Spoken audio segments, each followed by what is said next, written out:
was only bringing this podcast back with one person, and it was going to be you because of our phone calls. So I appreciate you for being my trialist on this podcast return. So good to have you, my brother. It's an honor to do it again, and we're back. So we worked out the kinks. We got it going here, it seems. So um, just to give a little rundown of what I'm hoping to do with this podcast is to have guys on like yourself, coaches, share perspective to give some insight onto some of their experiences on how they could improve. Other players, coaches, directors, and somebody like yourself who has a ton of experience. I think it's valuable to hear from. And I'm not just saying that because you're my friend, but due to the experience that you do have throughout USL. So, here are some things that I want to go through.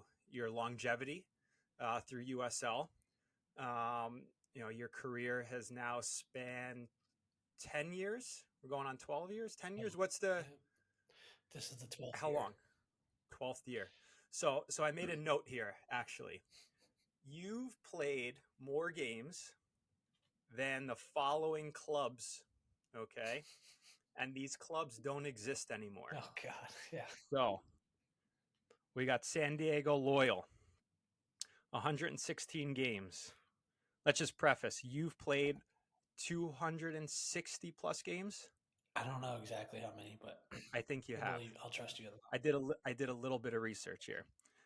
And then Reno, 116 games, no longer in existence.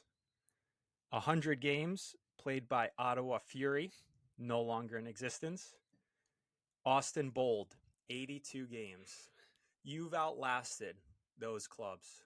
What is that down to? You obviously had the injury that you've recovered from, but what do you credit your longevity to?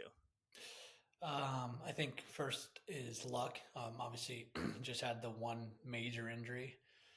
So the 11 prior years didn't have really any major injuries. So I think that's good fortune. Also comes down to the training habits and recovery and what I do off the field. I think I'm not the most flexible or mobile body, but I spend a lot of time on flexibility or trying to stretch and do the recovery stuff after training and before games and whatnot. So I think that also plays into it, and just making sure you're eating right and have the good habits, ice bathing, all those things, those little things, they add up over the years. And thankfully I've been able to continue to play, and hopefully I stay away from any more injuries.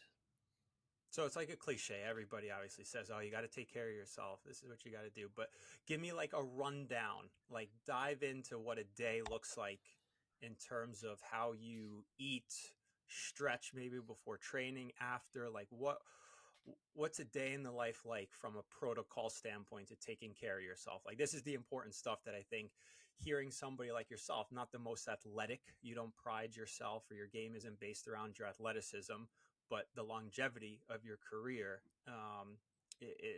it's down to how you take care of yourself. So share that, because not everybody's super athletic. I would say more players are made up of some of the qualities that you have, that I have. We're not the most athletic ones, but share what that protocol looks like. Yeah. So, every day, I guess, let's do a training day. I wake up pretty early. I'm an early bird anyways. So I wake up pretty early, around probably 6 to 6:30. Start the coffee, get a good breakfast in. I don't eat too much, but I like to get food in before training. So it's usually 2 eggs and a protein shake or something. Get good proteins and the good fats in, because that's what my body does well with. I mean, it's taken a lot of years to figure out, like, I do well eating certain foods and I don't do as well if I eat something else, and that's just, each person is different. And I think that's kind of a trial and error. You just kind of figure out what you like and what you feel good with. But yeah, so I eat that. And then for training, like, we start training at 10, but you have to be in for 9. I'm usually at the facility at 8, and I just am getting my stuff done. So I get in, I get some, whether it's manual therapy like massages, or I get some work done rehab wise or prehab wise, and then it's some stretching, and then ever since my injury with the knee, I ride about 20 minutes a day on the bike just to get going, and then I probably have another 10 to 15 minutes of like a stretching routine just to get specifically the knee going, but also just get the body going. And then it's pretty much training time. So get to the field around 9:40, 9:45, start kicking the ball, and then we start at 10 pretty sure, on the dot. So uh, then we train, do that stuff. After training, get back to the facility, get another protein shake, and then yeah, just a little bit of stretch. Make sure I feel good. If I need rehab or treatment, do that. And then depending if we have to do a lift or not. Ever since obviously with my injury, I've done a little bit more lifting just to make sure that the knee and that right quad area is more secure and I can handle the load, especially as I'm getting older. But yeah, so it's a lot of general stuff for me specifically recently, but just doing those little things that make my body feel better, and then yeah, get home and just snack on good things like Greek yogurt or whatever it is, whatever I feel good eating. And then at night, I do a probably 20-30 minute stretch before going to bed. So that's a pretty basic rundown. Yeah, look, it all adds up, right? Obviously, with your longevity. So, interesting point that you bring up is finding what works for you. There's not a one size fits all that I think gets thrown out there where it's, I got to look for this diet that has worked for somebody else. I say if it works for you, then continue to do it. Whether that's I want to encourage.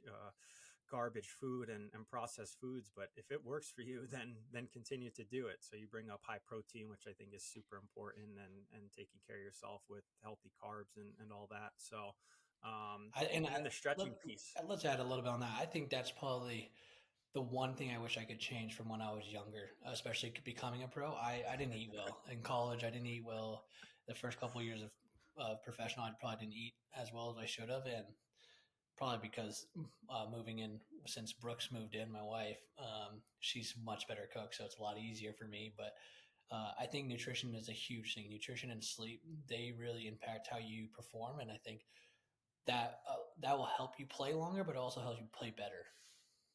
Sure, and keep you healthy, Yep. right? I can't remember when you were in college. Obviously, you had like 32-ounce speedy Yeah. sodas after training sessions.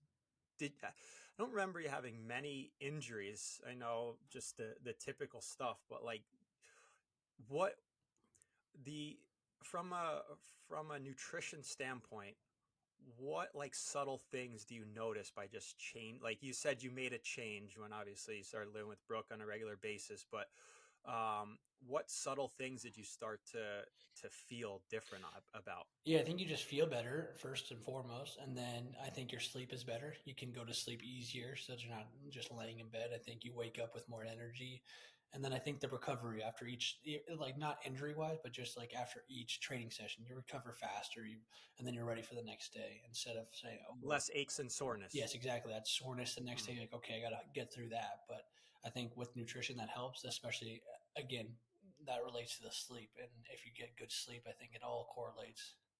sure, sure, yeah, all adds up. All right, let's get through this boring stuff. So again, the longevity of the career, obviously important stuff, but don't want to bore people to death with your routine. Um, the longevity of the career, like I mentioned, with the clubs that you've surpassed in terms of games played, you've seen a massive growth in the league in USL over the course of the last 12 years. And now the recent news with the league introducing the top tier that'll looks like it's going to compete with MLS and set itself up to be structured in a promotion relegation type setup. I've said for the last year or two now that I think USL, if I were to put my money into a team in any league, it would be in USL based on how they've structured themselves, and the investment seems very worthwhile. From your time, 2000 2014 was your first year in the league, Yep. to now, what has been the biggest growth in the league and what you've seen? Ooh, I think just definitely the overall standard. I think there's a lot more teams. Obviously, from when I came in, I think there's 13 or 14 teams. Now there's 28 or so, and they're all good. They're all very good teams that you can get beat on any day. Um, in between the first year and now, there was those MLS 2 teams or some other teams that weren't very good. Um, but now every team they do a good job of filling their rosters, and the money's getting better. So now guys are able to play longer, and there's more veterans. It's a grown man league. It's not, no disrespect to the MLS Next, but that's kind of glorified academy a little bit.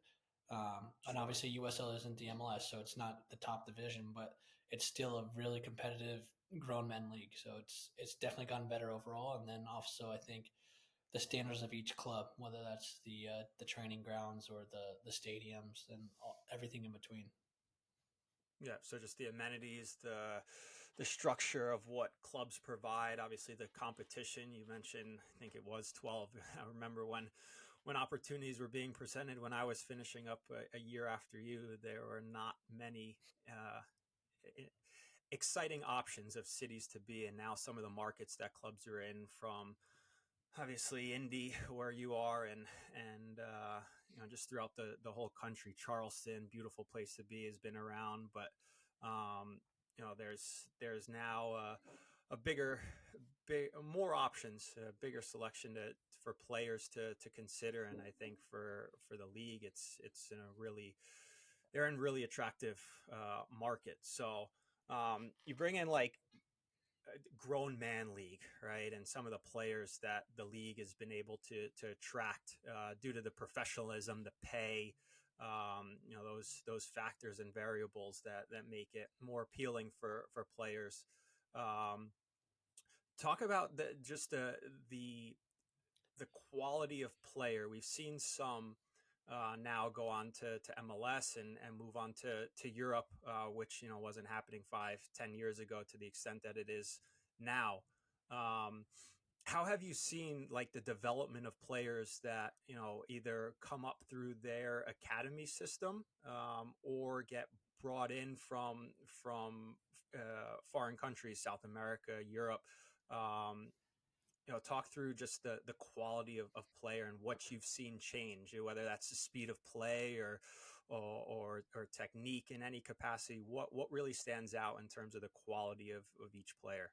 Yeah, I think with the league, it's everything's growing. So I think definitely the quality is growing. I think even back when my first year, there's really, really good players. I mean, I played with Kevin Molino my first year, who was the MVP that year, and then he goes on to MLS and does incredible in MLS because he's a good player. So there are still good players, but now I think there's a lot of good players in the league on every team. So I think that helps. But yeah, you see it through the academies. I think Louisville City's done great. They had the Winder brothers. So one went to Europe and one now just got sold to the Galaxy. So you see they came through their academy, played for the first team, did well, and then they got their move. And I think that's what every club in the USL wants to do. And if you do that, you're going to build the league.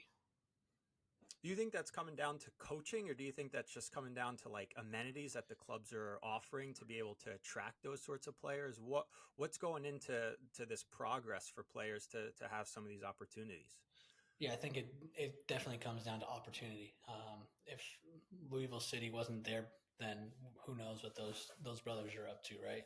Whether they get on FC Cincinnati's team or maybe they go to Columbus Crew or something. Maybe that happens, but maybe it doesn't. Maybe they're just playing for Javanon, the local club team, and then they go to college and they have a good college career. And who knows? Maybe they don't want to play soccer, but because that opportunity was there with Louisville City and they developed them, and obviously Louisville City did a good job and keep them on the right track, then now they have these other opportunities. So I think the more clubs and the more professional clubs there are that help these players, then I think it's better. So yeah, the MLS is great, but there's only 30, 32 or 30 clubs right now. So you can't cover the whole landscape of America with 30 clubs. You need all these second division, third division teams. So there's opportunities for these Sure. players where maybe they don't, if it's just MLS, they definitely won't get those opportunities. something that we go back and forth on our phone calls is, I think some players don't get maybe the chances they deserve at the MLS level. You bring up somebody like Kevin Molino, who you know does really really well in the USL, and people historically have for a lack of a better term degraded the quality in USL and not taking it serious. But then he goes on to MLS and is relatively successful, does well as a starter, is contributing to the team. Obviously me and you have gone back and forth with trying to figure out MLS opportunities for you that never came about, and it's always that hesitation of, you know, could he do it at the MLS level? It's like they look at it as such a massive jump. When I say they, like scouts and club directors and people that are making those decisions, but it seems like now there's more credit and people are taking the league a little bit more serious. And we talk about, players that from a youth standpoint are always considering European options is like, I got to get to Europe to continue my development. But share your perspective on a player that's considering options in terms of, do I try a lower league in Europe, or a USL team is interested in me? Why should they consider the USL team? I know what I would push, right? I would push to go for them to go to USL because of a ton of variables that we could go into if you want to. But share your perspective as to why they should seriously consider USL rather than going to a whatever second or third tier in Europe. Yeah, I mean, you bring up second or third tier. So if you're talking England, if you're talking Spain, those are good levels, right? But if you're talking the second or third tier in Poland and stuff like that, then we don't know Scandinavian how good that countries. level is, or you don't see that every day. And I would be shocked if a lot of young players knew what the level is like over there. Where and you don't know. This is another thing a lot of people don't know. If you're going to get paid every week, right? Those countries, we've heard stories where guys go and they don't get their paychecks. If they're losing, they definitely don't get their paychecks. Sure. But in the USL, they have to follow certain rules. It's gonna look after you. But again, you have to make sure the opportunity is right. So if you're going to a club where they don't play young guys, then what's the point, right? Maybe they say, "Oh, we'll promise you all these things," but if they've signed 5, 6, 7 young guys and they've never played or they've never developed them, then maybe that's a little bit of a caution for you. But also, you have to take into perspective that maybe they're trying to change their ways, and a club, maybe you're the first guy that the club's going to sign, and they're going to try to push you, promote you, and get you game time. But of course, you have to earn that every day in training, and then when you get the opportunity, you have to take it. That also comes if you go to Europe, you're going to have to earn every opportunity, and it's probably a little tougher in Europe because it's going to be a whole new culture. You're going to be in a whole new world, probably no support system, no family nearby. So I think a lot of these young kids, yeah, they want to go to Europe, and that sounds great. And I think it is great because if you do well there, then it's a lot easier to move up.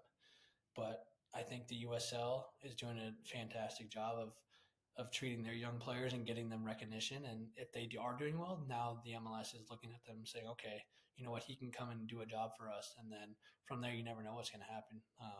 You see, I played with Mark Anthony Kay at Louisville. He had got an opportunity at LAFC and his career skyrocketed. So there's definitely examples of it, but I think it depends on each player, whether and what the opportunity is, I guess. Sure. But you've seen more opportunities being presented to players through USL that have played in USL by MLS teams in particular. Yeah, I think it's definitely starting to get that way. I don't know if before whether MLS teams weren't looking at USL guys or they just didn't think they could make the jump, but now I think they definitely are looking at them, especially as a cheaper option, a cheaper domestic option. There's guys Mm-hmm. that have played a lot of games in the USL. They're saying, you know what, he can come in and if I have to throw him in, we can trust him to play. And then if he comes in and he does really well, that's great. Now we got a player who starts for us and he's cheap. You think that's because some of these guys that are playing at the youth level, the academy level, they're playing against some of these MLS teams, so MLS academy teams, so they're able to see them at that level and be able to compare to some players that maybe they have in their first team that played against them at the US or at the MLS academy. Did I word that correctly? You know what I mean? I think I know what you're saying. Like Yeah, because when we they're playing at the U18 level, and let's say LA Galaxy has a kid in their first team that played against a kid that was at Louisville City U18, and that kid did relatively well in that game. Is that a comparison that you think they're looking at? I know we're going to go into the coaching side of things too with you going through the licensing. Have you heard any conversations with things like that, with how they're evaluating players and they're more why they're more comfortable with taking on a USL uh, player, academy player, maybe in particular? Yeah, I think obviously if let's say they have a top player in the MLS academy and he gets shut down by a guy that's in a USL academy, then they're going to say, you know what, he's probably a good player. Let's keep an eye on him, or maybe invite him to come and train with us, whatever it is. You see that a lot. You see, especially, I mean, we're close to Columbus Crew, Cincy, Chicago. There's a bunch, so I know that there's kids that go back and forth between the academies, but I think now they're starting to there's a big race, I think, in MLS to try to find those youth kids that can play into the first team. I think that's the whole reason they started the MLS Next Pro, because they wanted to get these kids more meaningful games. And I think they're trying to. I think they still need to develop that league a bit. I don't think it's as good as it can be because they're not playing against grown men, kind of like in the USL. Mm-hmm. But I think obviously they are playing against more senior players. So if you put them in the right environment, you'll see if they can sink or swim. So I think you just need to be able to perform whenever you get that opportunity. How about the influx of international players? There's been obviously growth in the league from that standpoint, having guys like I said from South America and Europe come over, and the league being more taken serious in that capacity. But what are those players surprised with when they arrive? They know that it's the second tier in the United States, but um, what's their take on it all in terms of the quality of players that you've played with or played against? Yeah, I've had a few guys actually say that they've come over here and they've been extremely shocked at how good the level is, especially because they heard it was a second tier, so that maybe they thought they were going to come here, do well, and then they get to MLS right away. And it was just kind of Mm-hmm. like a way to showcase themselves. And but they come and then they realize, oh wow, there's a lot of good players here.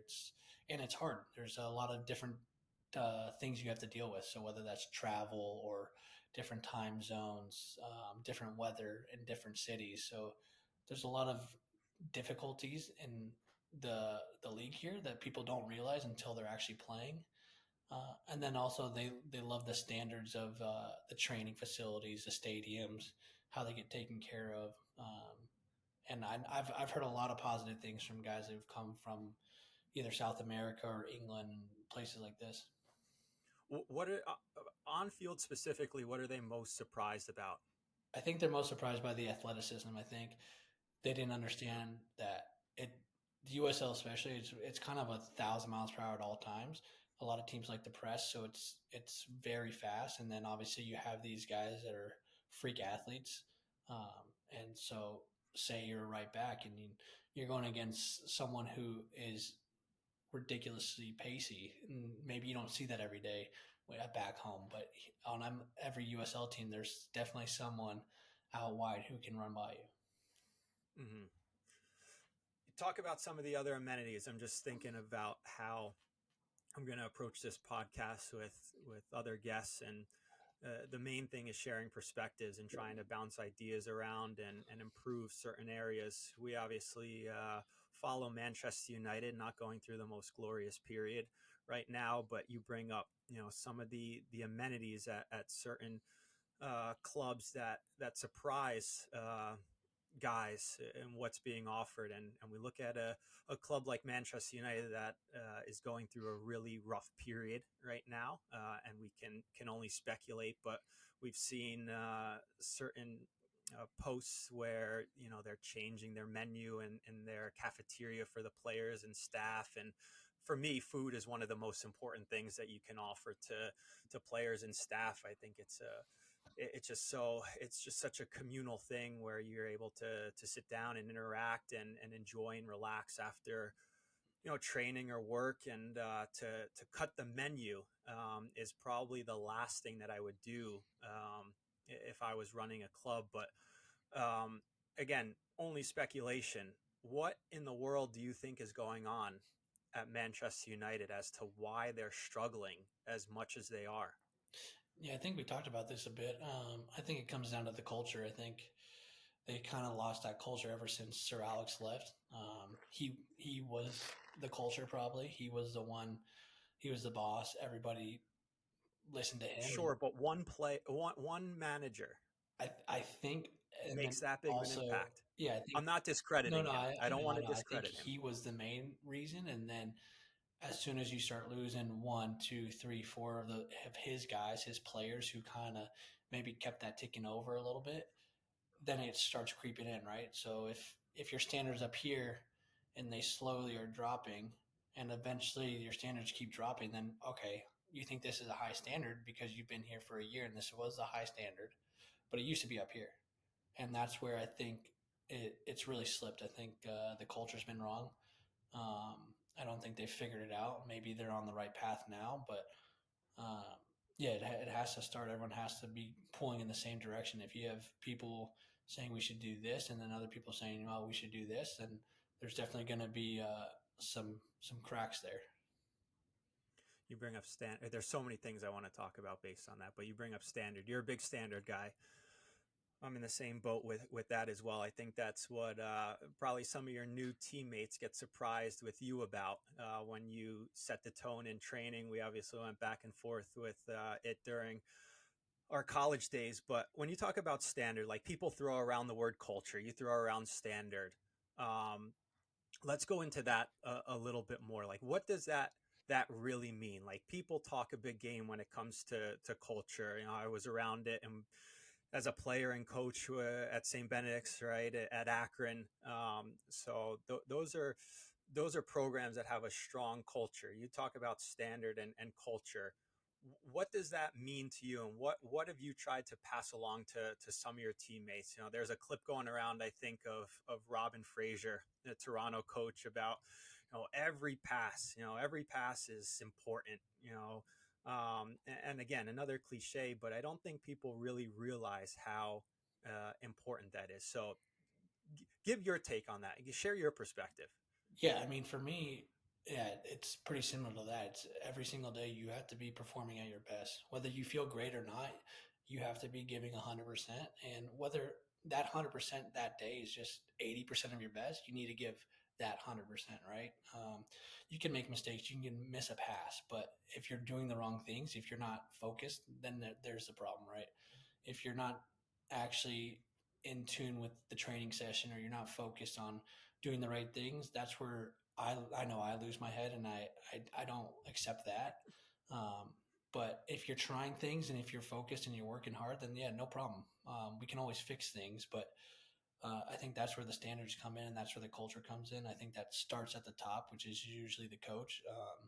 If the coach holds high standards and creates those boundaries, then I think the next people are the leaders types, the best players on the team. If the best players and the leaders are following those standards and those that culture and that directness, then I think that's how you build a culture. That's how you build a team, and you continue to push on from there and make sure that it doesn't drop. So you can say, "Hey, I want to hold these standards," and today you do great. But if it's tomorrow and you drop a bit, then people will call you. People will figure you out, and they'll think you're kind of a phony. So it has to be every single day. You can't take a day off. It, we both love Roy Keane. Is there enough guys that you've experienced that carry that mentality that you have as well? Like, I'm sure you've caught a lot of guys by surprise when you've demanded certain things. How do players respond to that nowadays? Maybe even particular the youth players that come up to first team training for the first time from USL Academy. Like, how do they take your directness and command in terms of setting a standard? Yeah, I've definitely gotten better at this because I think as I'm getting older, definitely the new generation's a little different. So you have to figure out ways to speak to them. I think that'll help me obviously with coaching as well. But yeah, you have to figure out how can you communicate what you want to say and make sure that they understand it. You don't want them going turning around after you say something and saying, "Oh, f this guy," like Sure. I don't like him, whatever. But at the end of the day, they have to understand, hey, he's telling me this because he wants me to get better because he wants the team to win. And I think once guys understand me and they get to know me, they know that at the end of the day, I don't really care about much except for winning. And Hmm. if if they're there to help me win, then great, we'll be great friends. If they're there and they're just kind of going through the motions, then we might have a problem. But you said you think you need to adjust and not them. Yeah, I think definitely because again, like I said, it's different generations. So I think each few years you have to figure out how to talk to new generations and new kids, and the way I talk to you might not be the same way I talk to an 18-year-old kid because they grew Sure, up different, that's it. right? So Yeah, but that's interesting. But that's why I think sometimes the standard drops and changes in a negative way. I think I, I I think didn't you can I didn't know you took that I approach. think you I didn't can know that you were adjusting to the I kids. think you have to relay the same message, but the delivery can be different, right? So I think they have to understand, hey, this is what the message is, but I can tell Clint or let's say James Musa, who I play with in Phoenix, I can tell him one certain way, and I know he'll understand it because we have that type of relationship. But if I tell Sure. an academy kid who comes in, then maybe he goes into a shell and then he gets worse, right? And this is obviously growing as a leader I, and and a person throughout the years because I think yeah. you know me, I don't really hold back. But now it's all right. Well, these kids don't like how I deliver that message, so let's figure out a way in order for them to understand it. And you're able to do that without dropping your standard of what you're expecting. I mean, you know me. I don't drop what I want to I get see. out of it. I don't. I appreciate what you're saying, and that's very mature of you. I'm surprised and impressed, but I don't know how I would shift my communication. I know I could subtly remove some words and be a little bit more gentle, slightly, but I don't think I could change my personality to adjust my message. I know that may sound negative and harsh, but that's where I think like standard and culture comes in, where people need to adjust to you, especially with your experience and leadership qualities. And I think they do, but I think you have to also build that trust too, right? You can't just yeah, maybe an academy kid comes in and you kind of give him one because hey, welcome to the first team, right? It's not this isn't under 18s football anymore. Now it's hey, you're playing with the grown men. You got to be ready. But if it's three, four mistakes in a row, now you're saying okay, now there's something in his head. We got to figure out how to get him out, and then we can start building him back up again, right? Because if you know, as a young kid, if you make three, four mistakes, you're saying, "What the hell am I doing right now?" And then you probably Sure, make another fourth, fifth mistake. So you don't want that to happen, obviously, because then the training session is shit or the game that they're not helping you. So you got to figure out a way to communicate. But I think you're on the same lines of you can still have the same standards and same directness, but you just have to find a way where they understand it. And then eventually, when you build that trust, okay, cool. Now you know where I'm coming from. Now I can treat you how I treat most of the other guys. sure. And they've been receptive to that.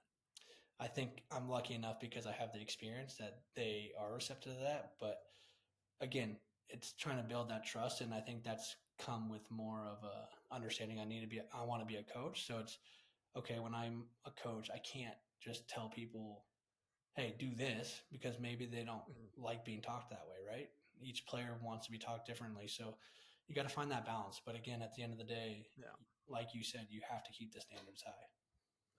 So what's your perspective on this? 12 years in the league, you know, how is an 18-year-old different now than when we were 22 coming out of college? A little bit different, but Um, what traits are vastly improved? So it's always the common conversation, with coaches where each generation maybe gets a little bit softer and more fragile, right? I'm sure coaches said that about us, and we say that about the 18-year-olds that are coming out now, 10, 12 years removed. What's the biggest change, both positive and negative, from an 18-year-old when you first started in the league versus in 2025 now? I think technically now all these kids coming out of the academies and stuff, they're very, very technical. I think uh, they've been training a ton. They trained a lot more than I think I did, like as a team. I know their teams are training like 4 days a week now, where when I was in club soccer, it was 2 days a week until maybe the last 3, 4 years, it was 3 days a week. And then like on Sure. my own, I would go and train with another team, but that was just me individually. And I was lucky enough because of my dad. But like everybody on my club team, we only train 2 days a week. Where these guys now, it's 4 days a week, and we have 2 games on the weekend. So on the ball, technically, they're very good. Their touch is good. But I think it's also the negative is they need to be in that competitive environment where I think college helped us a lot, where we go in and we're freshmen and we have to learn that culture, but also we have to fight for a spot because it wasn't easy to start on a team. And then going from college to professional, yeah, it was a big jump, but also the length of the season was a big jump. College, you're playing a ton of games in 3 months, where in the pros you're playing for 8, 9, 10 months. So you have to try to keep that consistency a lot longer, and Mhm. so that fitness is definitely bigger, and that takes time as well. So I want to go into the coaching side of things, but I want to get your take on this while we're on the topic of USL. I got to share this news with you. I came into a relatively large sum of money, and I'm going to invest in a team. You're going to be the general manager and sporting director of my team when you retire. You let me know when you're ready to retire. You got a job with me. I need you to build me a team where we're competing for a championship in the first couple of years.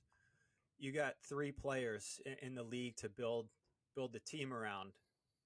Who are you going with? You don't worry about salary. We'll take care of that. But um, Don't. what are the three players? You can't take one of these salaries on. You get paid a separate salary, but I'll take care. Don't worry. Yeah, So we got three players that you could build my team around to compete for a championship. I want to be in a position like Rhode Island was in 2024, their first year in the league. Competing for a championship. I'll put out the money, but who are we buying? yeah. I think okay. So I won't do anyone on my team because I think that's unfair. So I'll do anyone else not on Indy 11 2025. Okay, all right, Um, noted. do Aaron Malloy, the center mid at Charleston. I think Okay. he's probably one of, if not the best player in the league. And he's a center mid, so I think that's a key position. I think if you win the midfield, you have a good chance of winning the game. Hmm. Um, He's up to our standard. He'll be a good culture guy in the locker room too, or are we just talking quality no, in terms of of course, his? culture matters. I mean, Okay, I think your all right, best players have to be the guys leading the culture as well. So I think good Irish kid. I think he went to Penn State, so that's a little bit of a okay, problem, but all good right. kid. We'll take Big Ten. Yeah. It's okay. Then I'd go with forward Cal Jennings. Scores goals, runs hard, runs in behind. I think you need to be able to stretch teams, especially in the USL. Wait, just moved to Charleston too. Yep. So Charleston today, they're doing pretty well over there. Oh, okay. Yeah. And then uh, for me, I would, in order to supplement those two players, it would probably be Jorge Hernandez, who's at San Antonio. Okay. Little lefty who was at Hmm. Galaxy 2 when I played at OC. So I played him a bunch. And then now he's at San Antonio. Great player, really creative, good on the ball, and also has that little bit of nastiness about him that you don't really expect from the Okay. number 10. So he grew up in Galaxy's youth system, Yeah. and then was on their first team. He never made the first team. I think there's Okay. something on there, but then he went to, I think he was in Ukraine, and then the war broke out, and then he came Oof. back. So he his career probably could have took a different path, but as a player, Sure. he's unbelievable. Yeah. Okay. So you got two attacking players and a holding midfielder. Here's so no goalkeeper. I mean, I know we've we'll gone have to back and sign forth one. on this, huh? We'll have I'll to have to sign one. sign Yeah, one, yeah. but he's not the goalkeeper's not in the top three. No, not for me. Why? I think we can find. A, I think the goalkeepers in this league are good, but I think they're no one. There's not one that is that much Stand better. out. Yeah, Interesting. So during my time as a college coach, it's one of the positions, if not the most important position that I've come to realize, and this is subjective, of course, because obviously you didn't even consider one.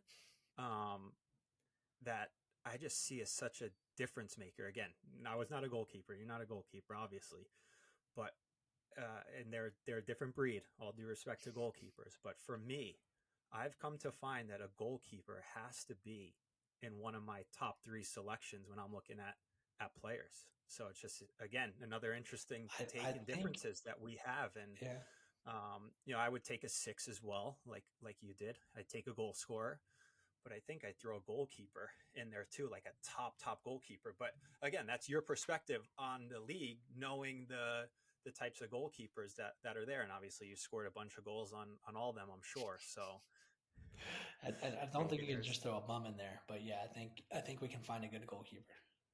okay, all right. Sounds like a plan. I guess we got to look on the West Coast for a location then, because if Charleston's going to have those two guys for the time being, I Yeah, mean, they got pretty good recruitment over there, at least by my yeah, standards. Charleston. All right, so coaching. You've worked through your coaching licenses. Your dad's a coach. One of the topics that's come up recently is coaches obviously have their philosophy and how they approach things. I think personally, I think coaches have gotten really rigid. You've worked with a bunch of coaches. I want to get your take on maybe the progression of styles from 2014 through now. But you look at certain coaches. Let's bring up Amarin, right, at Manchester United, as to what I mean. I think he is too rigid with how he's approaching things right now. He obviously has his philosophy and how he wants to play, but there seems to be no flexibility in what he's doing.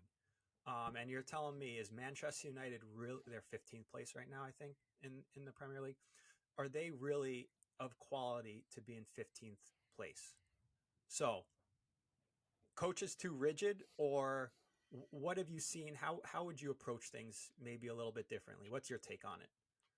Yeah, I think that comes down to kind of the philosophy of the coach and then the club. So I think I would assume that when they hired him, that and he told them, "Hey, I'm sticking to this philosophy. If you're going to hire me, I'm going to stick with this. I'm not changing it, no matter how bad it's going. Like if you're going to hire me, you're going to bring me in. This is what we're doing, and then you got to support me and bring in players that fit this mold. Otherwise, then what's the point, right? Because he's clearly sticking to his plan. He isn't adjusting. So I would assume, or you would hope, that they said, okay, let's get through this year. Let's see who we can bring in the summer, and then once your guys are here are a good amount, and everyone knows the way that you want to play, then we'll start judging you off that. But then we also talked about how you have to be able to adjust if you're at a club and maybe you're not as good as the opponent. So how are you going to expose their weaknesses and hide yours? So I think you look at Thomas Frank. He's been unbelievable. I think he changes up his formation and how he plays every other week, and they've gotten results, especially at a smaller club. So I think there's definitely different ways of doing things. So I know I threw a lot at you when I initially approached this question, but from your time in the league, how have coaches evolved in terms of maybe tactical knowledge, philosophies? Look, I believe you have to have a foundation. Of course, you have to have a foundation and beliefs, how you're going to play, system, all that. But I think there needs to be flexibility in terms of how you approach certain things, especially personnel wise. If a player picks up an injury, or multiple players pick up injuries, having flexibility. Maybe there's just a team that's one of the top teams in the league. Do they? Let's use Charleston as an example. Are you going to go in thinking you're going to be the dominant player, or the dominant team in that game, or do you need to have some flexibility in your system to get a result? So, with you going through the coaching licenses, we'll save that for a little bit later. But how have coaches evolved from again 2014 to now? Yeah, I think there's a lot And every more. coach is different too. That's where it gets a little bit tricky. Yeah, I've had some good coaches. So there's a lot of differences in each coach. I think there's guys who have stuck with their systems and said we're playing this no matter what. And there's also guys who adjust to each opponent and say, hey, I think this is how we're going to set up against this team because we can expose them here. Um, and I think you at the end of the day, you just have to have buy-in from the team, but also you have to explain people's roles and responsibilities. And if you're going to be successful, you have to have a certain style of play. So you're gonna be the same if you're in a 4-4-2 or if you're in a 3-5-2. Your responsibilities defending are gonna be the same. Whether that's you have a confrontation line and then you when they play into the midfield you get tight and try to win the ball, or are you gonna press? I think if you change up a bunch between each game, then it's gonna be really tough, especially at this level with the guys that are playing. For me, I think you can adjust things and you have to be able to be flexible, but at the end of the day guys have to know here's our principles and how we want to play. Doesn't matter if we're playing in a 3-4-3, 4-4-2, 4-3-3, whatever it is. If we're going to keep possession, that means we're going to keep possession in a 4-4-2 or a 4-3-3, whatever it is. But there's going to be different movements or maybe different starting positions, but this is how we're going to build up. This is how we're going to score goals, and this is how we're going to defend. So you've done your B, right? You've completed your B. Yeah. You're on to your A. What's some of your biggest takeaways from what you've experienced through the coaching license, being on field? How you feel like how you would personally approach things when you get started with your coaching career? In what sense? What do you mean? So like you've gone through the licenses, maybe you've picked up something on the courses that you plan to implement, right? They obviously discuss ideas. You've experienced different coaches.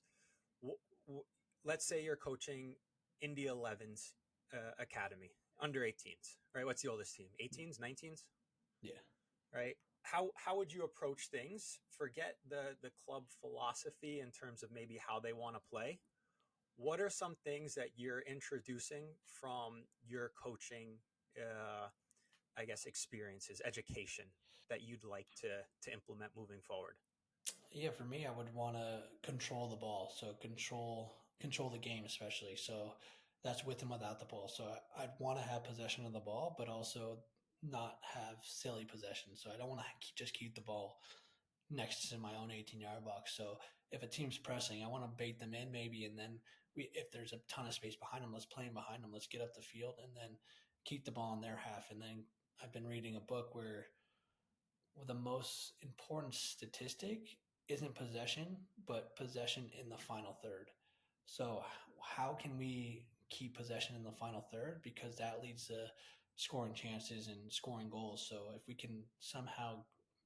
can build up from the back all the way up to the final third, great, no problem. But if a team's pressing with 9 guys, and it's very tough for us to get it from our own box to theirs. All right, what's the easiest way? If we can go with one pass, let's go with one pass. Do you think teams are overplaying out of the back? What have you seen again over your time? I've personally seen this overplaying out of the back.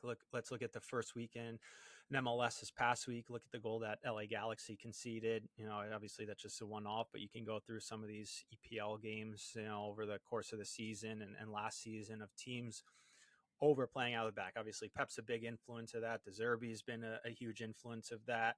Um, you know, what have you seen in USL? Obviously, you want to have the ball, right? But you also don't want to be silly, like you mentioned.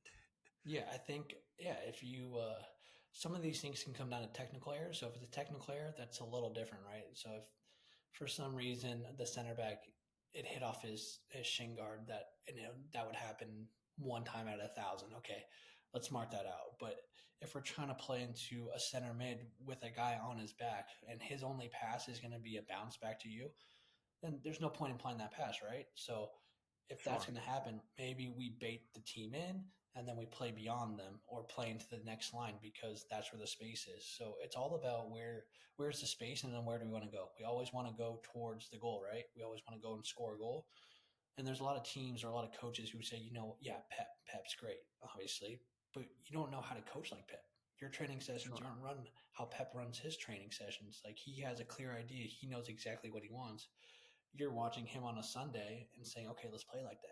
It's so Hmm. far off. It's so hard to do. So I think you have to do a lot of learning, but then you also have to go on your own training field and make sure that, hey, is this what I want? Or are we just playing possession just to play possession? And then eventually they're going to steal the ball and they're going to steal the ball 20 yards from goal. So they're going to have a good chance at scoring on us. So you've played a handful of clubs. I haven't gone through this yet, actually, with everybody who's ever listening. Orlando City, right before they went to MLS. Mm-hmm. Louisville for 2 years. Cincy for a year, Mm-hmm. right before they went to MLS, right? Yeah, Or 2 years before. 2 years. Orange County, uh, Phoenix Rising, and now Indy. Um, Great clubs, by the way, all of them, right? Yeah, they've all been good. Yeah, those are good locations to be. Um, of the coaches you've worked with, what stood out? Like one particular coach that really stands out in terms of maybe you got on with him really well, or something that he introduced to you that you hope to implement with your teams. Um, Yeah, Go for it. I think James O'Connor has been a huge influence on me. I played with him in Orlando. He was a player coach type role. Where is he coaching now, by the way? He's the president of Louisville City now, so Okay, all right, he's he's got a good job there. But not so a then bad he was a job. coach at Louisville City, and I think the way he held his standards and the way he built a culture and how he did those things and he kind of made every single day very high standards. That's exactly what I want if I'm a coach, and that's what I want as a player. I think every single day was, hey, I'm going to get better, but I also know that if I don't come and I'm not focused, it's gonna be hell. It's we had trainings where it wasn't going well, and he said, "All right, you guys, you the next 2 3 minutes, if you guys don't sharpen up, we're gonna go home and we're gonna come back later in the afternoon." And then we did that. We weren't good enough, so he said, "All right, go home, come back at 4 o'clock. Boom, second training of the day." This is during the season too, and like guys don't I like that. understand that those are the high standards, and it's okay. There's consequences for you not being there and being focused, and for me, I really appreciate that. And then the other coaches, I've had a ton of good coaches. I think I got on really well with my Orange County coach, Braden Cloutier. I think he gave me a lot of trust, so I think that helped me as a player and as a leader. So I got to play probably my best soccer then. Phoenix Rising was pretty similar with Rick Shantz. And now here at Indy with Sean McCauley, he's given me a lot of trust, but also he's helping me um, kind of build that bridge between playing and coaching. He's given me a lot of things to think about. He said, "Okay, if you're the coach, how would you look at this situation?" And I think that's helping me as a player right now, but it's going to help a lot in the long run as a coach. You bring up the word consequence. That's what we need for standard. That's the word that I was missing. Yeah. Consequences. Yeah, if you lose, I think there's always has to be a consequence, whether it's quick sprint, some push-ups. Are Always try to play for something. are there enough consequences anymore? I That's I think that's a little interesting different with thought. the American game. Hopefully, if there is promotion relegation, those are big consequences. Let's wrap up with that. We obviously talked about longevity, which I think was really important. We talked about the growth of the league in terms of just amenities, quality of players. Dove in a little bit with Manchester United and what's going on there, and then coaching and all that. But what do you know, or what can you share with what's maybe been talked about around the locker room or amongst your conversations with other players in the league? I say we need promotion relegation in this country from an accountability standpoint. This may be a hot take and an unpopular opinion, but I think there are a lot of people in positions throughout the professional soccer landscape that can get away with some things in terms of standard, and because there's no consequences of getting relegated, and there's also no opportunities for me and you to start a club in Toledo, Ohio. Let's use Toledo, Ohio as an example. We can't start in the fourth tier and do a really good job and work our way up to the top. So, from an accountability standpoint, I think that is the main reason why we need promotion relegation. So, with that little rant being done, what do you hear? Why do you think that's so important for the U.S. soccer landscape to have promotion relegation? Yeah, I wish I knew more about it. I know just as much as whatever everyone else does. I read the articles, and we don't know anymore as players. So I wish I knew more. But I know as players in locker rooms, especially the guys in the USL, obviously they want it because that gives us an opportunity of, hey, all right, now we can actually move up. There's a lot of guys in this league who have done really well, but they never got an opportunity just because there's nowhere to move up in the USL. There's only to go to MLS, and maybe those guys aren't looking at them. And then I think, yeah, it's going to be impossible to convince the MLS owners to do promotion relegation because they have a secure Division One team. Why would they want to risk that, right? Mm-hmm. But I think if you're talking about the United States of America, you talk about a capitalist country, and it's all about the market, right? And if you are the best in the market, then you'll be successful. And if you're not, then you get figured out. And I think in soccer, uh, it should be the same. I think in England, if you don't do things right and you rest on what you think is success, then eventually you get figured out and you can get relegated. I mean, you look at Newcastle, a huge club, they got relegated. Now they're back up, but if United is losing and they're in the relegation battle, do you think Ruben Amorim is playing the same system, or do you think he's going to change it?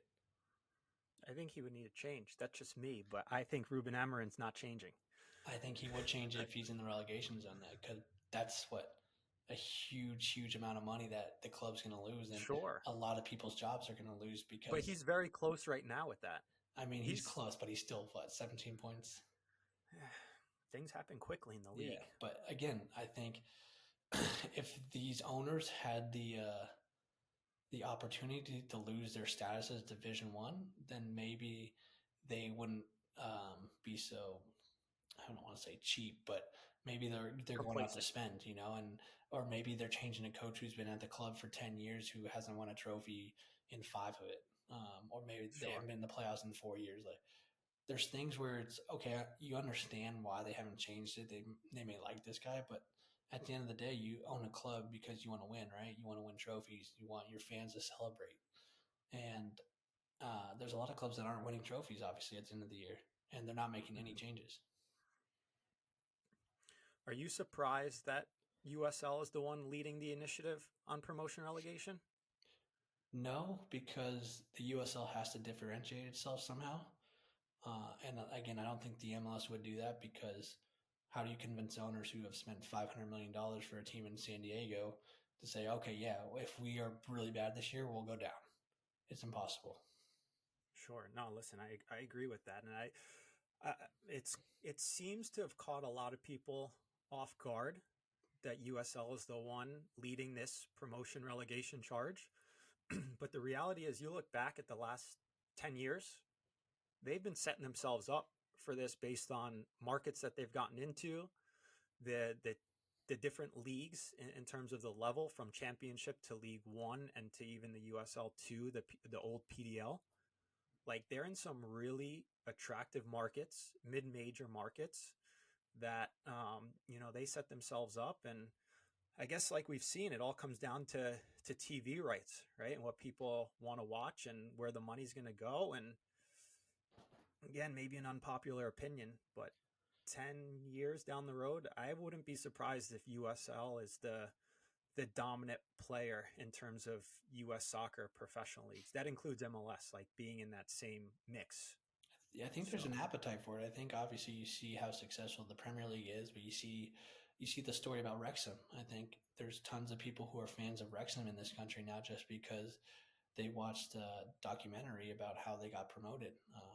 So imagine if you brought a USL team to their city and you say, okay, wow, they're doing really well. Then now they're getting promoted to the first division. Yeah, Okay, cool. We're bought in now. And I think that's a great way to differentiate yourself from the MLS. But again, like kind of like in the beginning of this podcast, we need those opportunities for the kids who want to become pros. The MLS will never cover all of America, so you need different clubs and different professional environments to help bridge that gap. sure. Land of opportunity. That's what we are. Um, what else? What else should we quickly touch upon? What's going on in the mind of Aodhan Quinn right now? What's going on in my mind? What do you want to touch upon as we wrap up here? Touched on a lot of things. Let's redirect everybody to your recovery special on YouTube Yeah, in that front was of the camera, yeah. Don't get hurt because recovering your that was no ACL. fun. It looked like fun. So I appreciate you doing this. I'm glad that we worked out all the kinks. Again, you were the only one that I was having on first to reintroduce this podcast. I hope it's wildly successful because of this episode and you being the first to come on. Let's Again, keep I'm the not big just dogs saying on this. next. I'm not saying this because you're my friend, but truly on the Mount Rushmore of USL based on your incredible career. I hope it continues to go on for many more years. But when you're ready, we'll start that club and we'll sign those guys and we'll have a championship. So Sounds good to me. appreciate it, brother. Thanks, bro.